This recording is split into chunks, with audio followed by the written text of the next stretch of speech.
Le journal Écho de Lyon Décideur vous est présenté par SG Auvergne-Rhône-Alpes.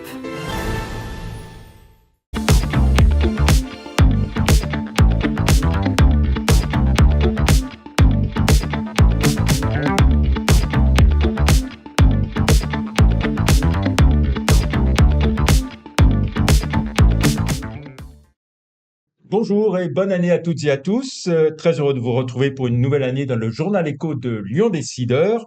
Il a poussé juste avant Noël un sacré coup de gueule contre la déconnexion des députés par rapport aux réalités économiques vécues par les TPE et les PME. Franck Maurice, président de la CPME du Rhône, est notre invité aujourd'hui. Bonjour Franck Maurice. Bonjour Jean-Pierre. Très bonne année à vous. On replace ce coup de gueule dans son contexte. Vous avez rencontré tous les parlementaires du Rhône cet automne, vu que c'est eux qui ont désormais le pouvoir, faute de toute majorité claire à l'Assemblée nationale.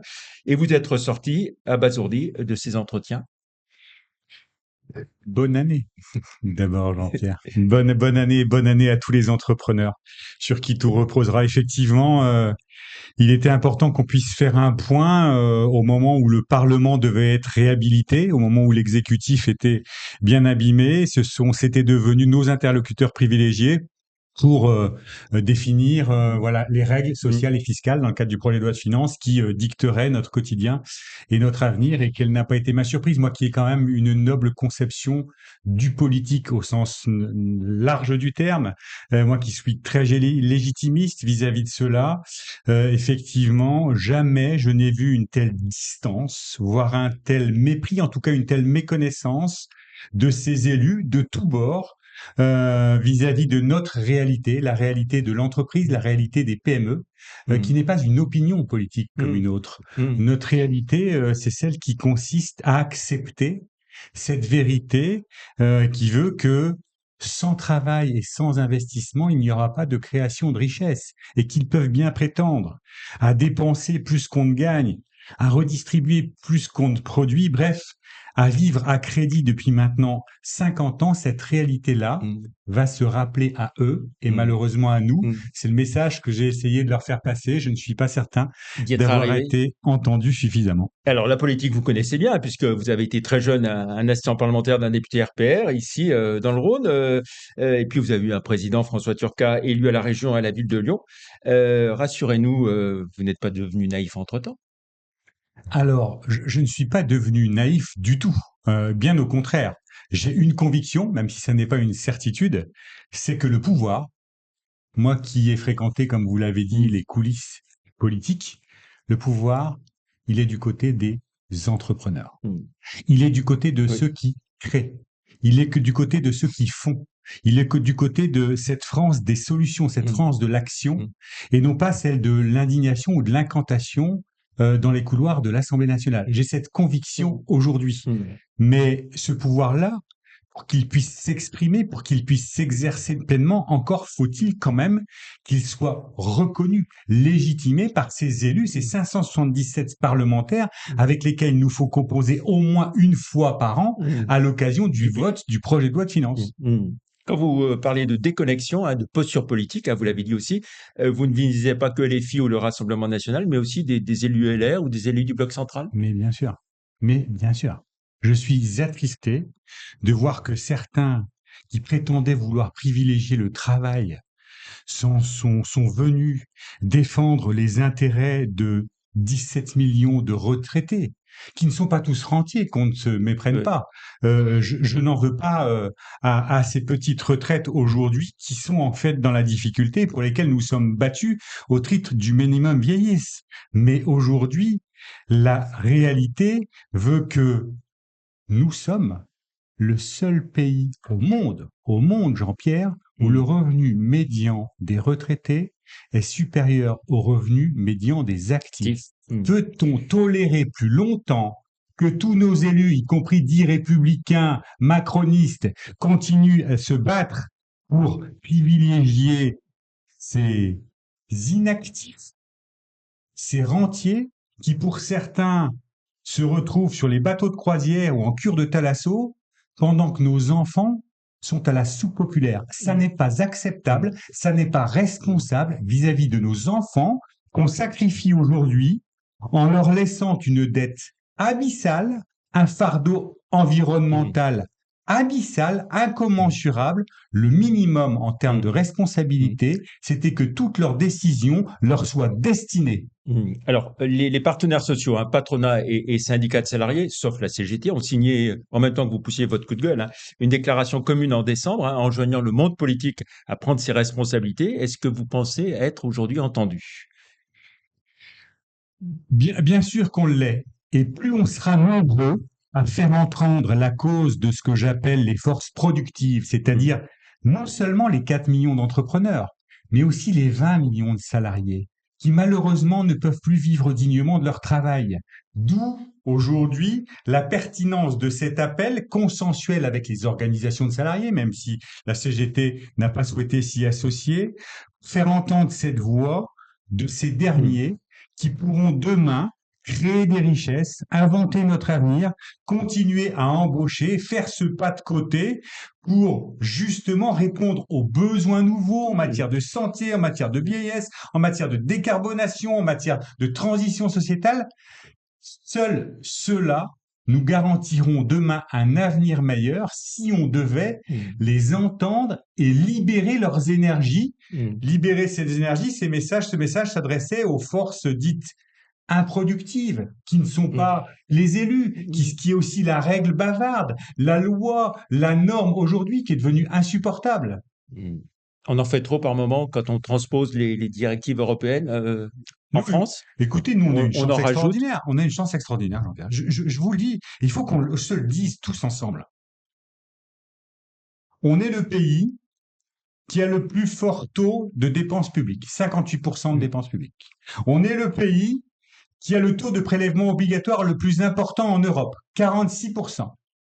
On est le pays aujourd'hui qui travaille le moins tout au long de notre vie, et on est le pays qui souffre aujourd'hui du plus grand nombre de normes ou de surtranspositions. Imaginons 2 secondes qu'on accepte de travailler un peu plus, même si j'entends que ce message il soit compliqué à passer, y compris dans le cadre de la réforme de retraite. Imaginons 2 secondes qu'on assigne à ces parlementaires non plus de rédiger la loi, de faire la loi, mais de la défaire pour libérer les énergies. Imaginons 2 secondes qu'on baisse les dépenses enfin une fois pour toutes plutôt que de vivre à crédit comme on le fait depuis 50 ans. Et c'est un avenir radieux qui se présente à nous demain. Où en est l'économie lyonnaise et régionale, et plus spécialement les TPE-PME? Comment aborde-t-elle 2025 en ce début d'année? S'ils ne devaient que nous entendre, imaginez qu'ils ont tous levé le stylo depuis maintenant le 8 juin, je sais plus, date de la dissolution, pour ne plus embaucher, stopper les investissements, et on voit déjà par quoi ça se traduit.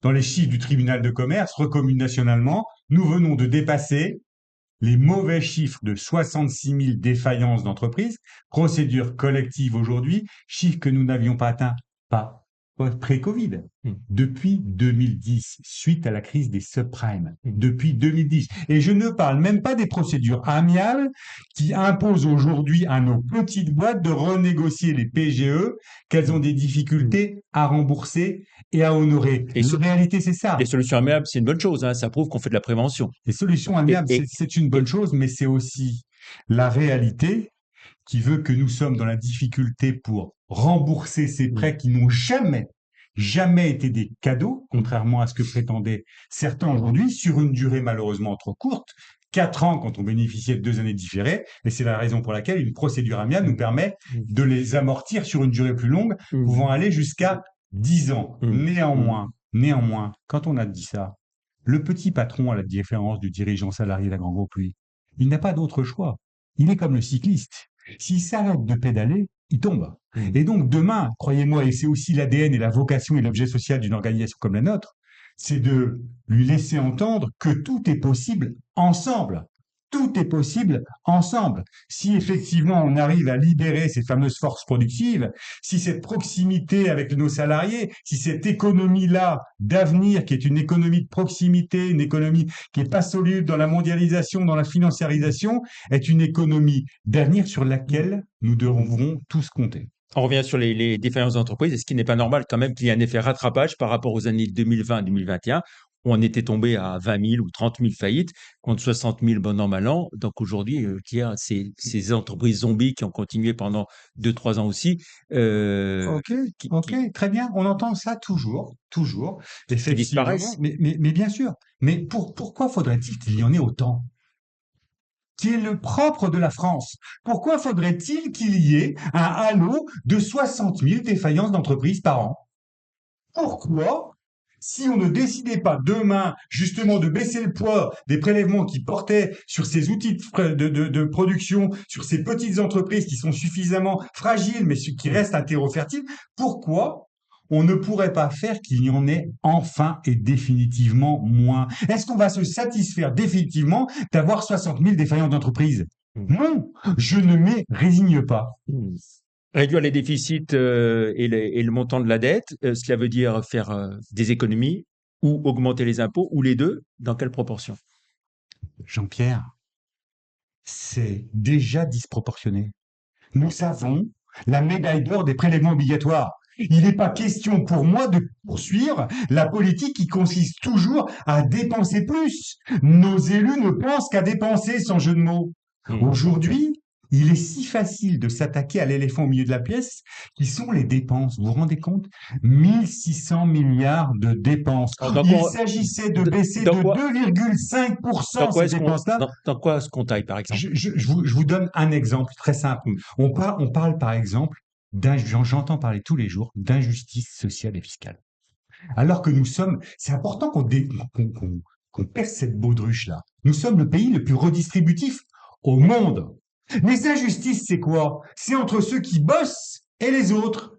Est-ce que vous trouvez juste aujourd'hui que les 5 500 000 fonctionnaires bénéficient d'un seul jour de carence? Il s'agirait de revenir sur 3. Ça nous coûte 17 milliards d'euros par an, Jean-Pierre.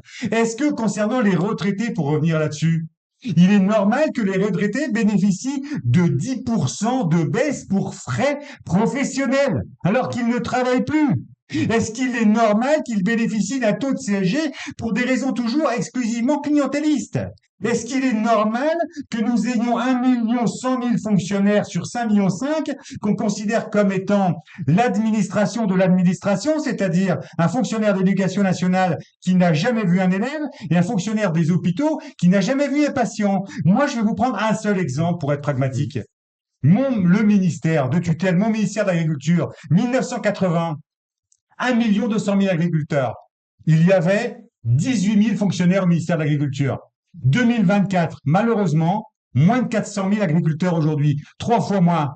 On a 2 fois plus de fonctionnaires, 36 000 fonctionnaires. Nous sommes tous des agriculteurs en devenir, Jean-Pierre. Alors, je reviens sur les impôts. Taxer un peu plus les grandes entreprises ou taxer les importations, est-ce que c'est une mauvaise idée? Forcément.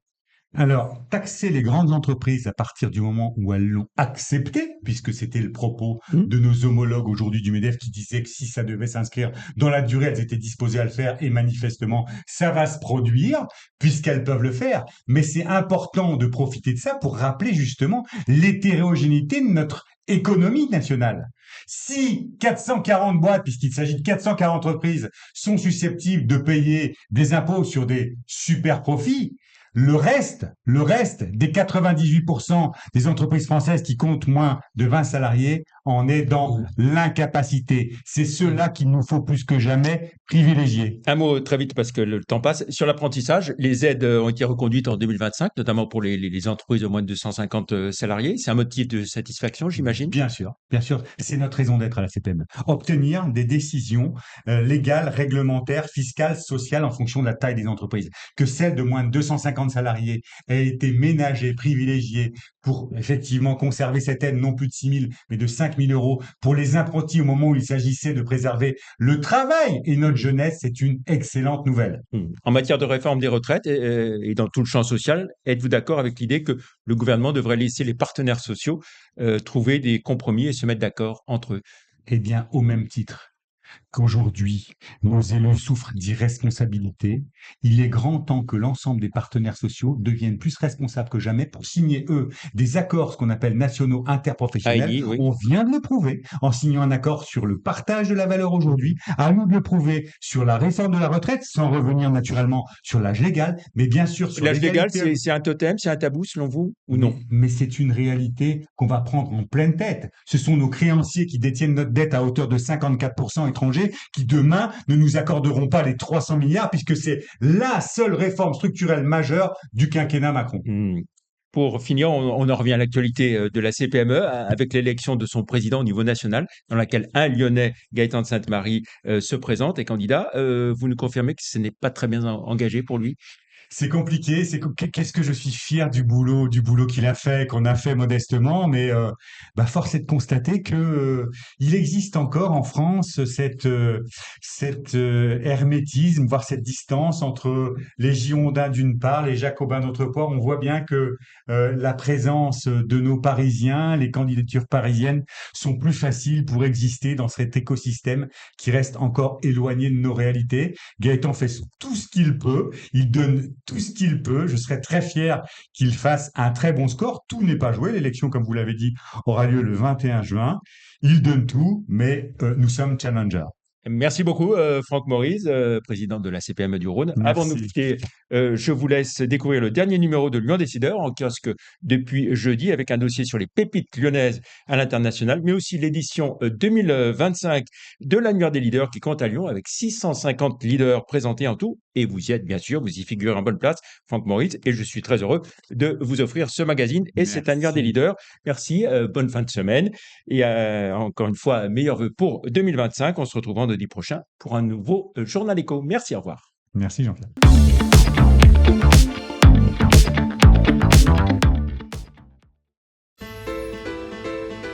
Faites grandir vos idées avec SG Auvergne-Rhône-Alpes.